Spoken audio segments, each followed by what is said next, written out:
1. New York City, present. The reporter shoved the microphone into her face.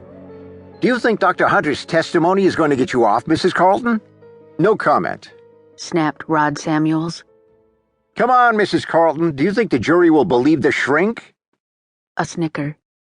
Nothing like a handy witness waiting in the wings. The DA is furious, Mrs. Carleton. What do you think the verdict will be, Mr. Samuels? Not guilty, of course, said Rod Samuels. Her face showed nothing. She said nothing, merely stared straight ahead, aware of Rod's hand holding her arm firmly, pulling her toward the limousine.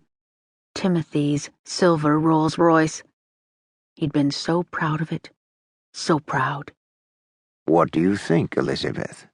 Just feel that finish. It's something, isn't it? Even old Dower Drake approves. Is the DA right, Mr. Samuels? Did you bribe the shrink? What will Elizabeth X do if she's freed? Shouted another reporter. Spend all her dead husband's money, that's what. Elizabeth X. Elizabeth Xavier Carleton. So clever, those reporters. She had been the notorious Elizabeth X for over 6 months. She felt Rod tighten his grip on her arm. She felt the jolt when he shoved a reporter aside. The door of the limousine was open. Drake standing beside it, his face a cold mask, his mouth an angry thin line. At what? She wondered vaguely. At the surprise witness for the defense? At the endless harassment from the media? Rod pushed her into the limousine and quickly seated himself beside her, grabbing at the door handle. No comment, he shouted at the sea of reporters as one hand searched for the window button. The windows were electric and wouldn't work without the motor being on. He slammed the door. There was a loud yelp. A reporter's sleeve was caught in the door. Rod cursed, opened the door, released the sleeve, then slammed it again. Elizabeth watched Drake quickly make his way around the car and open the driver's door. A flash went off in her face, then another, and another. She lowered her head, her pupils shrinking at the bright pricks of light. How many times had Rod shouted, "No comment"? How many times had she been blinded by flashes?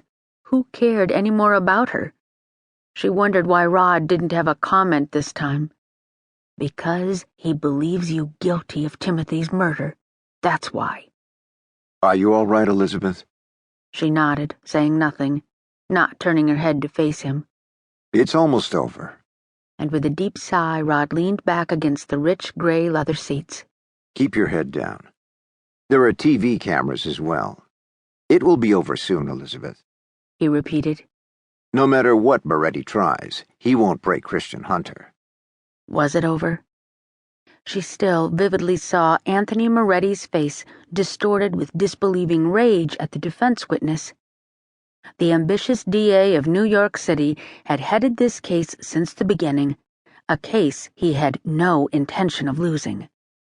Until the surprise witness for the defense, until Christian Hunter, who had testified with calm, nearly insolent conciseness, had made him look like a fool. What is your name, sir? Asked Rod Samuels.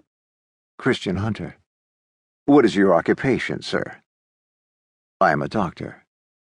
Dr. Hunter, where were you the night of July 10th of last year? I was walking in the village alone, until about 8 o'clock. And after 9 o'clock, Dr. Hunter? I went into a bar on Greenwich, the Flying Moon. I stayed until midnight. Did you see the defendant there? Yes, sir, I did. I spoke to her, bought her a drink, a daiquiri, and we talked until midnight. Then I escorted her to a taxi.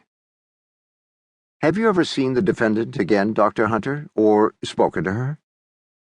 No, I have not. You are certain it is the defendant, Mrs. Elizabeth Carleton, you were with? Positive. You are equally certain of the times? Positive. Dr. Hunter, 6 months is a long time ago.